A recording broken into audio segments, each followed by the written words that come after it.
Quero desejar um bom sábado a todos os irmãos. É sem dúvida um prazer especial estarmos juntos, podermos congregar, podermos encontrar-nos para adorarmos em grupo, como povo do Senhor, numa santa congregação. Saudamos também aqueles que nos assistem neste momento a partir do canal do YouTube da Igreja Adventista do Sétimo Dia em Setúbal e queremos desejar a si, querido irmão, amigo, prezada irmã, prezada amiga, que as bênçãos do Senhor possam igualmente ser consigo também neste momento em que vamos abrir a palavra do Senhor. E gostaria desde já de convidar-vos a abrirmos a palavra do Senhor no Evangelho de João, no capítulo 17. Muitas vezes, nesta altura do ano, as pessoas começam, entre finais de novembro e início de dezembro, a fazerem uma pergunta que é mais ou menos recorrente, pelo menos deste lado do planeta, onde a tradição cristã é muito forte. Mesmo que nem todos sejam nominalmente ou praticantes do cristianismo. E a pergunta recorrente é: o que é que vais fazer do Natal? Como vais passar o Natal? E talvez neste momento nós já comecemos a fazer planos também para o Natal. Nós inclusive já percebemos que a nossa própria igreja também, de alguma forma, tem uma ornamentação específica que também alude ao tempo de Natal. E sabem, meus queridos irmãos e amigos, há por vezes algumas pessoas que têm, alguns cristãos, que eu reputo por muito sinceros e por honestos, que têm algumas reservas em relação ao fato de a Igreja Adventista, sobretudo, de alguma forma, ver com alguma tranquilidade a questão da árvore de Natal. E deixem-me dizer-vos, primeiramente, àqueles que podem ter alguma reserva espiritual em relação ao assunto. Ellen White, num dos capítulos que está no livro Lar Adventista, ela comenta que a árvore de Natal pode ser um excelente recurso didático e pedagógico para toda a igreja, no sentido de servir como um estímulo para a generosidade e para a gratidão. Como podem ver, esta árvore de Natal, embora seja bonita, mas ela não está tão ornamentada como habitualmente nós costumamos ver árvores de Natal nesta altura. Por uma razão muito simples, é porque embora ela ainda esteja ornamentada de uma forma muito frugal, muito simples, mas ela tem a expectativa, ou nós temos a expectativa, o departamento de decoração tem a expectativa, e muito obrigado às irmãs que prepararam e tiveram a iniciativa de organizar este bonito ornamento para a nossa igreja, mas há a expectativa de que ela possa ser gradual e semanalmente acrescentada em termos de ornamentação. Como podem ver, e se me permitem, existem alguns envelopes que têm a intenção de poderem de poderem receber ofertas que nós queiramos trazer. Queremos trazer para projetos como apoio social a pessoas carenciadas, projetos missionários que a nossa igreja tenha. E as ofertas que aqui forem postas e que depois venham a ser colocadas na árvore, não só vão embelezar esta árvore, mas sobretudo vão nos lembrar de que o Natal é, sem dúvida, uma oportunidade para nós exercermos a generosidade e a gratidão. Por isso, queridos irmãos e prezados amigos, não estou aqui num momento de anúncios nem de comunicação, mas queria partilhar esta ideia, porque por vezes existem pessoas que têm algumas reservas em relação ao uso da árvore de Natal na igreja. Algumas pessoas, eu acredito que com toda a sinceridade, diante das informações que dispõem e que receberam, acreditam que a árvore de Natal tem que ver com a antiga prática cananeia de adorar nos bosques. E nós não podemos deixar de ver uma relação entre o pinheiro que usamos tradicionalmente no Natal europeu e norte-americano, na cultura ocidental, e o cedro do Líbano, ou o formato do cedro do Líbano. De facto, ambas as árvores são numa aparência cuneiforme. Agora, isto não quer dizer que a árvore de Natal que está hoje na nossa cultura mais ou menos instituída, tenha que ver com os antigos bosques onde os cananeus adoravam. E não sei se todos nós temos este contexto e temos esta noção, mas os locais que os profetas do Antigo Testamento, tantas vezes em nome de Deus, repreenderam e mostraram o grande desagrado de Deus em relação a estes locais de culto, eram sem dúvida locais extremamente imorais. Estes bosques eram lugares onde se faziam verdadeiras orgias sexuais e algo verdadeiramente depravante, não só da sociedade, mas sobretudo era aviltante em relação à religiosidade que Deus queria que o povo tivesse. Ora, não há nada de sensual nem de orgíaco numa árvore de Natal, embora possa ter, diríamos assim, uma outra origem, que não seja exatamente uma origem estritamente bíblica. Mas, interessantemente, a Sra. White, ela diz que as igrejas adventistas deveriam e poderiam ter árvores de Natal justamente para este fim. Por isto, queridos amigos, se alguém tem alguma reserva em relação a este assunto e até eventualmente quiser algum esclarecimento mais sobre o tema, ou não está consciente, ou não está de alguma forma confortável na sua espiritualidade com a ideia de ter uma árvore de Natal em sua própria casa, perfeitamente, todos nós somos livres para termos as nossas convicções. E se existe uma coisa que a Igreja Adventista, enquanto movimento religioso, preza e cultiva, é o direito à liberdade e à capacidade que cada pessoa tenha de pensar de forma independente e livre.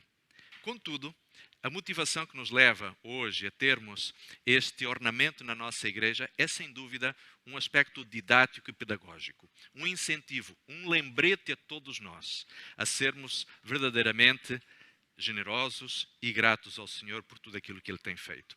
E agora, vamos ao texto de João, capítulo 17, e vamos ler os versos 15, 16 e 17.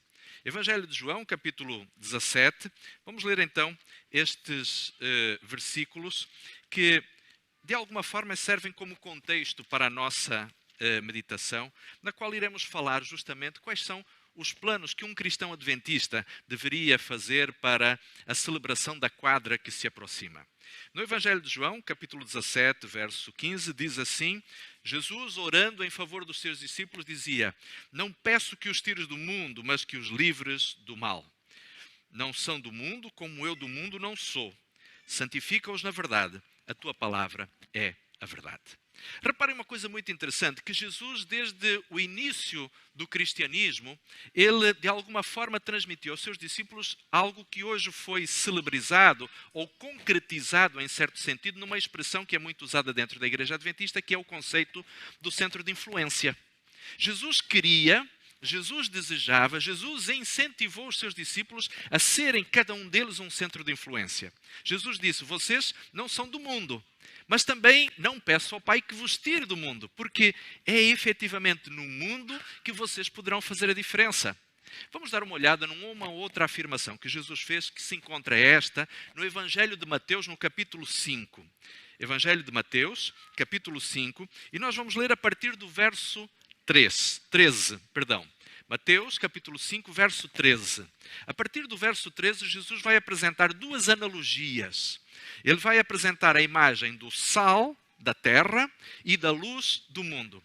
E agora, dentro da perspectiva do centro de influência, de que cada cristão é, sem dúvida, alguém que tem a oportunidade de impactar positivamente os outros com a mensagem do Evangelho, vamos dar uma olhada nesse texto e tentar encontrar aqui algumas ideias que nos possam ajudar a nós, como cristãos adventistas do sétimo dia, termos também uma atitude coerente e correta em relação à questão do Natal.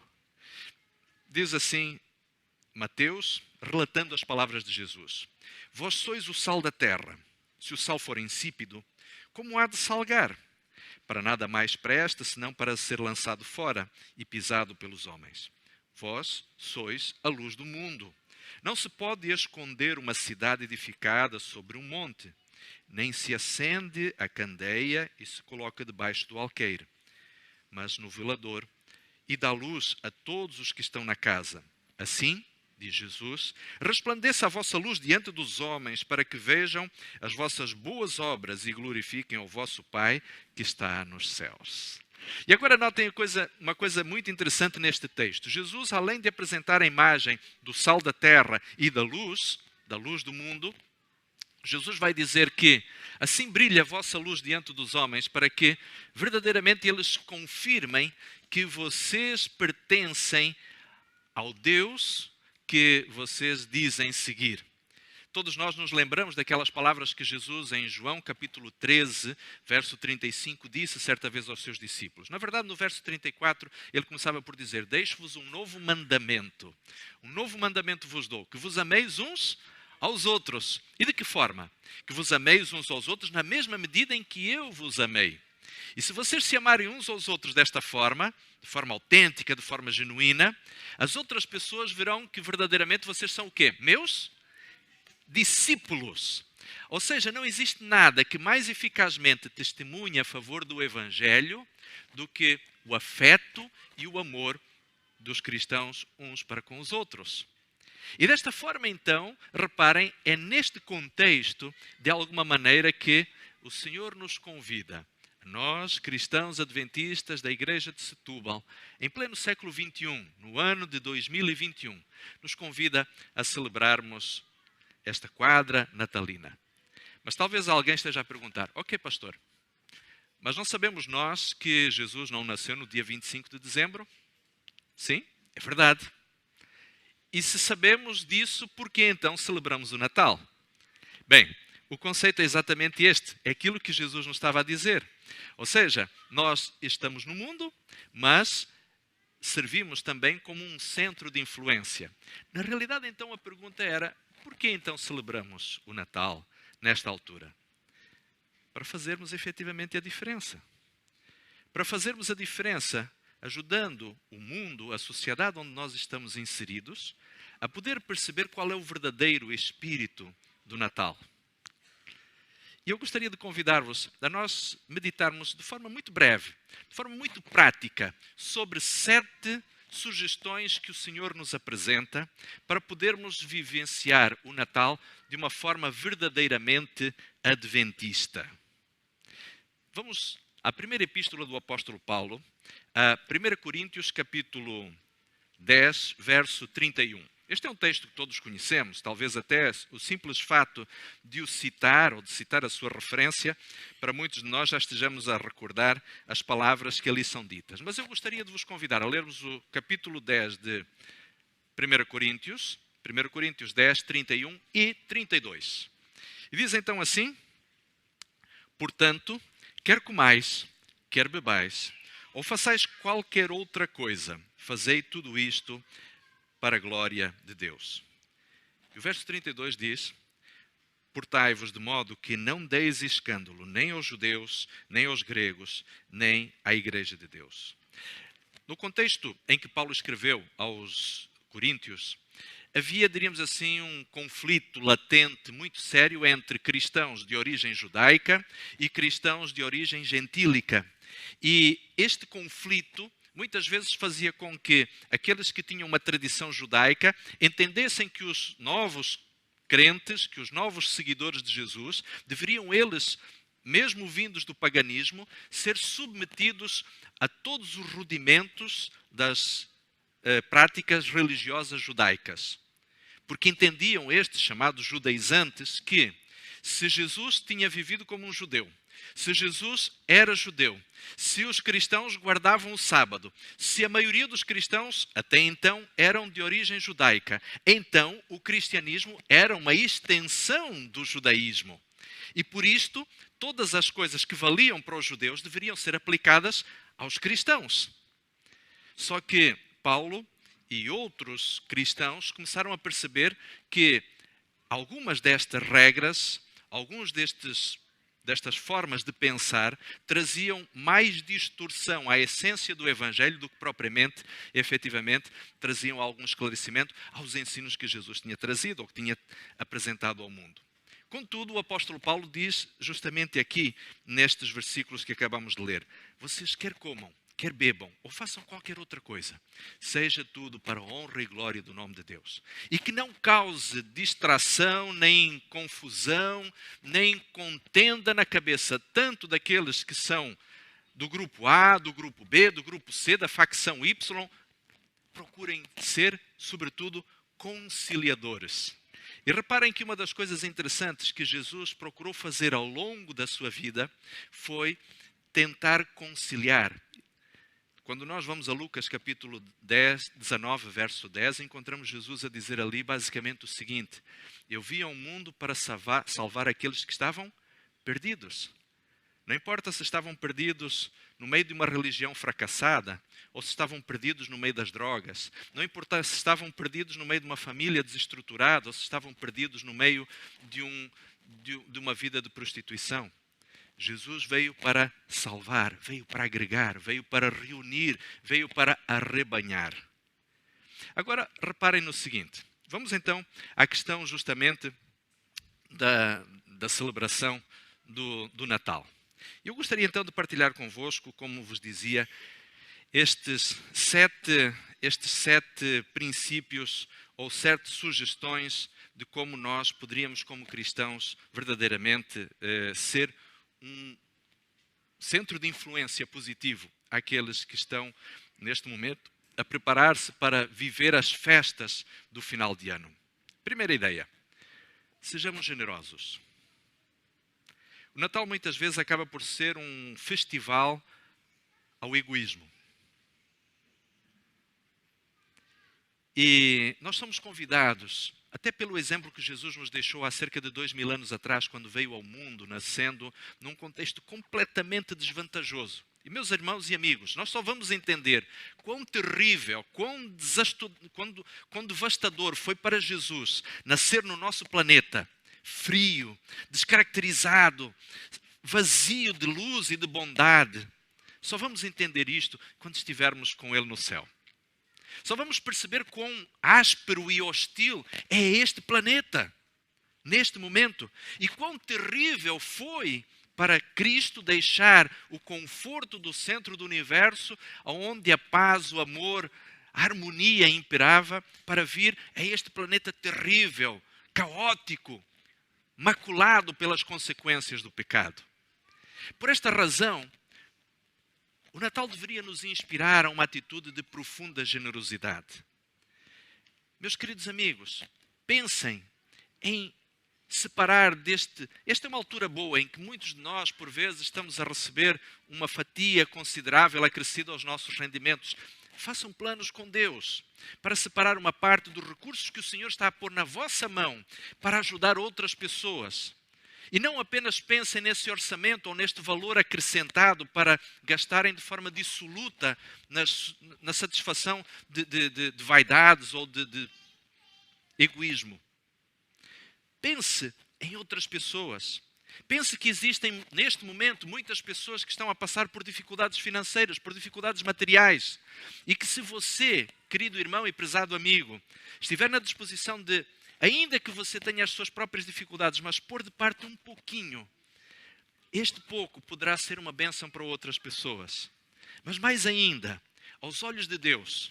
E reparem que Jesus, quando viu aquela mulher que deu aquelas únicas 2 moedinhas de valor insignificante, a forma como Jesus homenageou esta mulher, dizendo que ela tinha dado mais do que todos os outros. Porque aquela mulher das 2 moedinhas que estava a dar 100% do que tinha. E os outros que ofereciam grandes quantidades de moedas de ouro e de prata, estavam a dar apenas daquilo que lhes sobrava. Por isso, prezados e queridos irmãos, este é um tempo de exercitarmos o altruísmo, a generosidade. Pense, por exemplo, em tomar tempo para estar com alguém que está sozinho. Pense em envolver-se num projeto humanitário. Nós temos dentro da nossa igreja uma fantástica organização que é motivo de orgulho e de reconhecimento na sociedade, que é a ADRA. E deixem-me dizer-vos, às vezes nós, adventistas do 7º dia, somos extremamente críticos quando as outras pessoas que não são adventistas olham para nós e veem a bênção que é as várias instituições que a Igreja Adventista tem. Às vezes nós parece que somos um pouquinho imbuídos daquele espírito de Apocalipse capítulo 3, verso 19, quando Jesus diz, porque tu és pobre, cego e nu. E nós temos uma atitude muito autocrítica. Só que recordem-se de uma coisa, prezados irmãos, é que quem faz a crítica à igreja de Laodiceia não são os próprios laodiceanos, é Jesus. E Jesus faz a crítica, mas logo a seguir ele apresenta a solução. E ele também é apresentado ali como estando à porta, batendo para ser a solução do problema da igreja de Laodiceia. Contudo, às vezes nós somos demasiado críticos conosco mesmos, mas esta crítica às vezes serve para ricochetear naquelas pessoas que às vezes nós não gostamos tanto. E prezados amigos, por exemplo, a ADRA, esta ONG que é reconhecida no mundo inteiro como sendo uma organização extremamente eficaz, é algo que nós podemos dedicar tempo para servir. Muitos de nós dizemos que não temos tempo. É verdade. Muitos de nós andamos demasiado ocupados. Mas se fizermos um plano sério com Deus, Ele nos ajudará a organizar a nossa gestão de agenda, de modo a que possamos, sem dúvida, fazer algo em favor de outros. E posso-vos dizer o seguinte,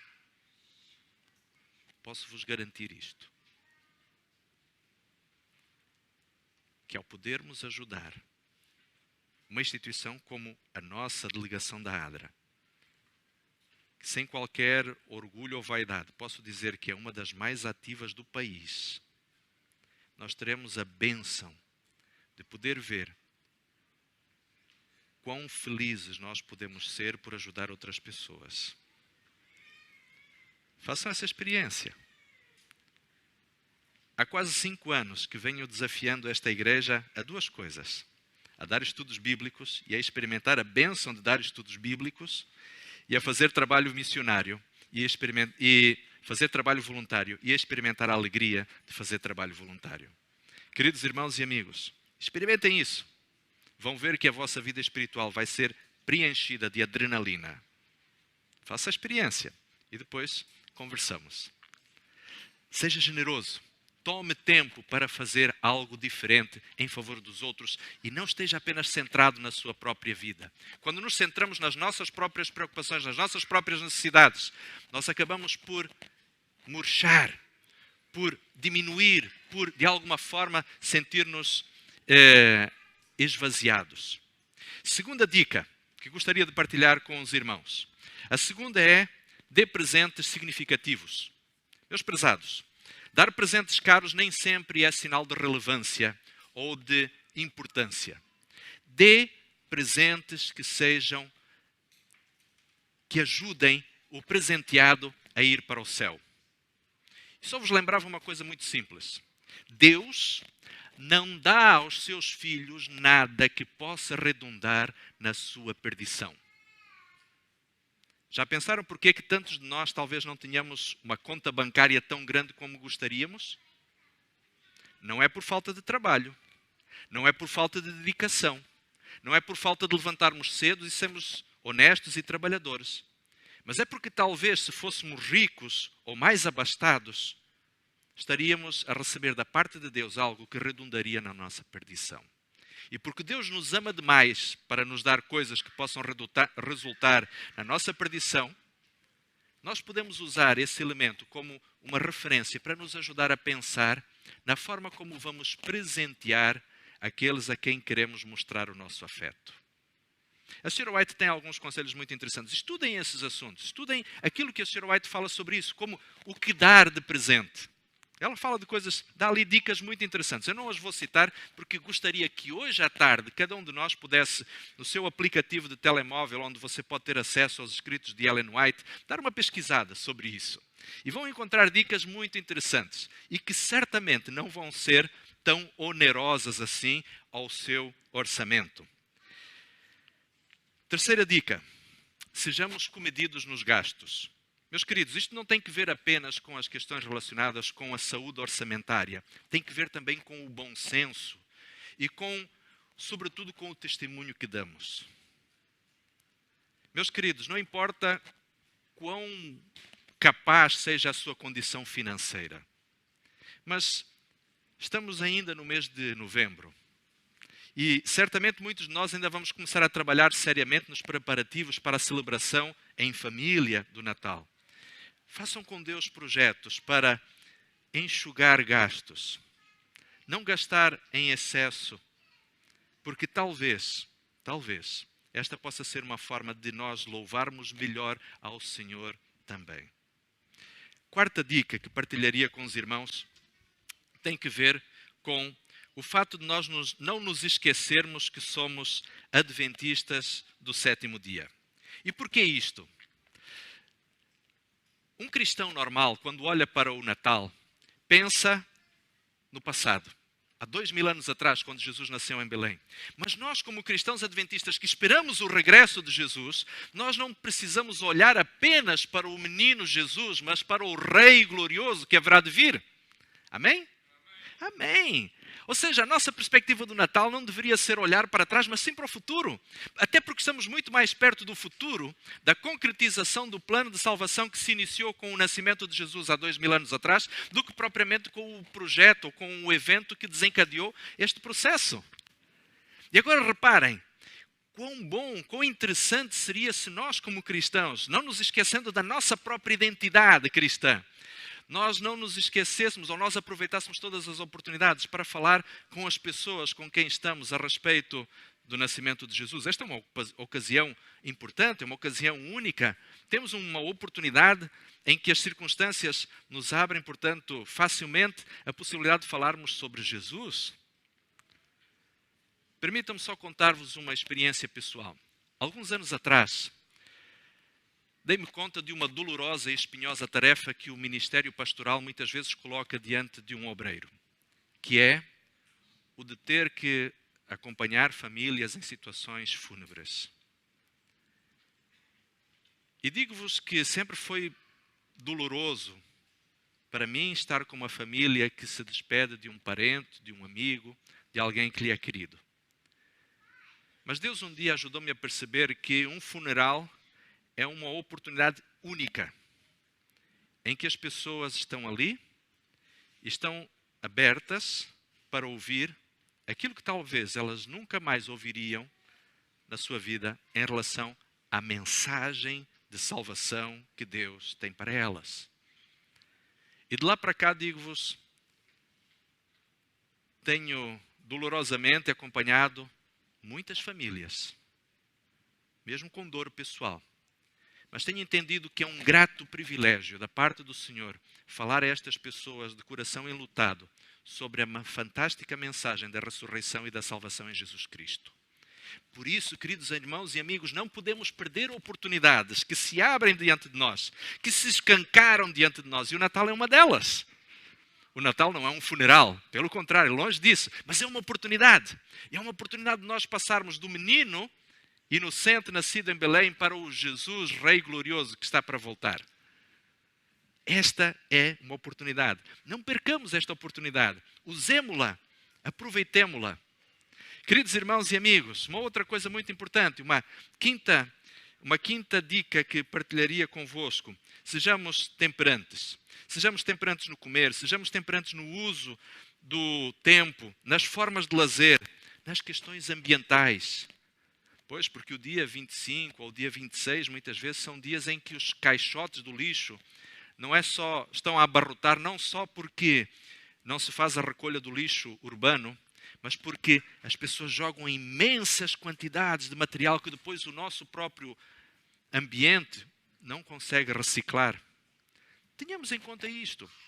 Não é só uma questão porque está na moda, mas porque nós, como cristãos, entendemos que somos herdeiros e mordomos de um planeta criado por Deus e que devemos geri-lo da melhor forma possível. Devemos gerir bem a nossa saúde, cuidando com aquilo que comemos, sem excesso, sem exagero. Devemos cuidar com o tempo e a forma como gerimos, deitar cedo, não deitarmos a altas horas, não abusarmos nas formas de lazer.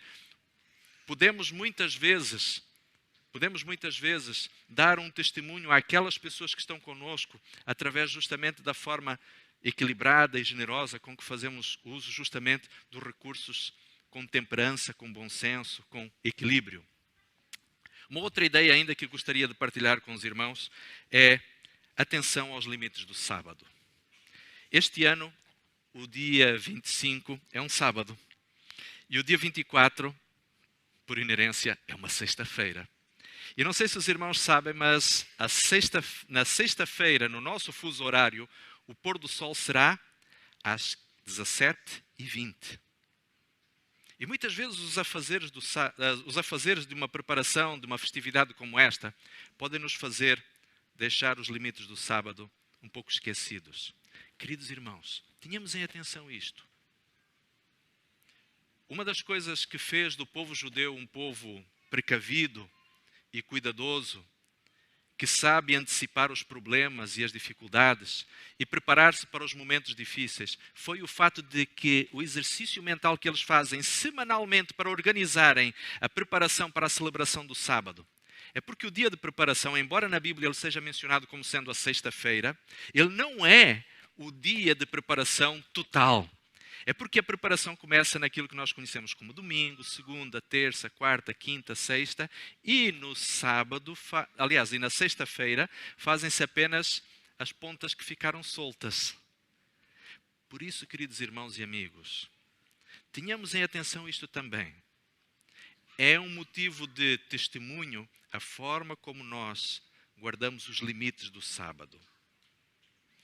E o sétimo aspecto que partilharia convosco está também talvez num sentido aqui mais de serviço público, porque não quer dizer que o próprio púlpito também não seja um local onde nós recordemos coisas que são de interesse geral da própria sociedade, se elas estão em sintonia com a verdade bíblica, com os ensinamentos de Deus. É que possamos, cada um de nós, no âmbito da nossa própria influência, da nossa convivência familiar e de amigos, evitar algo que aconteceu no ano passado, quando excessos e exageros, sobretudo nos convívios sociais, desencadearam aquela vaga assustadora de casos no contexto da pandemia que estamos a viver. Sejamos cuidadosos. Sejamos, sobretudo, zelosos por aqueles que são os nossos anciãos, os nossos idosos, a quem nós amamos, prezamos. E tenhamos cuidados. Não é necessário dizer aqui máscara, desinfecção de mãos, distanciamento social. Todos nós já estamos, desculpem a expressão, carecas de saber isto. Mas a realidade é esta. Nós podemos efetivamente ter este cuidado, este bom senso. E será um motivo de testemunho se nós como igreja, se nós como cristãos adventistas, sobretudo, tivermos em atenção isto.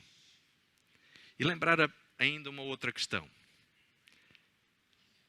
A forma com que nós alimentarmos o nosso corpo durante estes dias poderá, de alguma forma, influenciar a nossa própria imunidade. Atenção aos excessos de açúcares, aos ovos, ao leite, ao uso de alimentos de origem animal, porque isto tudo poderá pôr em causa a nossa própria imunidade.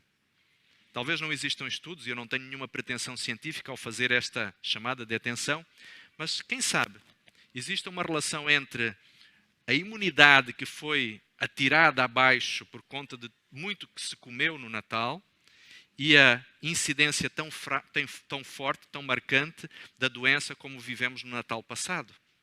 Talvez nós, como cristãos, conhecendo a mensagem de saúde que conhecemos, devêssemos ter em atenção um cardápio mais leve, um cardápio mais saudável, um menu mais de acordo com aquilo que Deus efetivamente espera do povo de Deus e que procura realmente ser um exemplo de saúde e de testemunho da palavra de Deus àqueles que conosco vivem. E convidava-vos a lermos novamente Mateus capítulo 5, verso 16. Evangelho de Mateus, capítulo 5, verso 16. E como conclusão desta reflexão, ou deste conjunto de ideias, pensemos então, assim, resplandeça a vossa luz diante dos homens, para que vejam as vossas boas obras e glorifiquem o vosso Pai que está nos céus. Queridos irmãos e amigos, a minha oração por vós e diante de Deus é que cada um de nós possa ser uma, ainda que pequena, estrela de Belém, que conduza aqueles sinceros ao conhecimento de Deus e aos pés de Jesus. Que o Senhor nos abençoe, que o Senhor nos permita celebrarmos um Natal que seja verdadeiramente adventista, que celebre o Rei